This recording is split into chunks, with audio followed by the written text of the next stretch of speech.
आपण पाहताय प्राध्यापक डॉक्टर मच्छिंद्र सत्य यांचे लोकसंवाद न्यूज. सत्य जे तुमच्या समोर. मुंबईत पावसाळ्यापूर्वीच नालेसफाई ही नेहमीच चर्चेचा आणि टीकेचा विषय असते. पण सध्या मुंबईत नालेसफाईच्या कामापेक्षा त्या कामाची पाहणी करायला निघालेल्या 25 गाड्यांच्या ताफ्याची जास्त चर्चा सुरू आहे.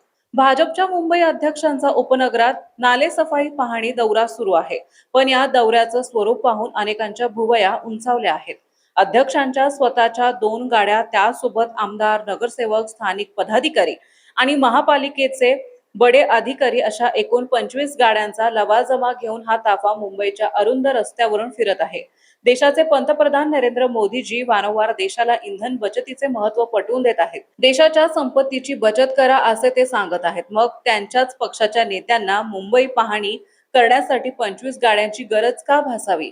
कडक उन्हात आणि ट्रॅफिकमध्ये अडकलेल्या सामान्य मुंबईकर जेव्हा नेत्यांच्या या गाड्यांच्या रांगा पाहतो तेव्हा त्याला काय वाटत असेल? या गाड्यांसाठी लागणारे इंधन आणि त्यामुळे होणारी वाहतूक कोंडी याला जबाबदार कोण? नालेसफाई नीट झाली की नाही हे पाहण्यासाठी तांत्रिक दृष्टी आणि मोजक्या अधिकाऱ्यांची गरज असते. मग या गाड्यांचा इव्हेंट नक्की कोणासाठी आहे?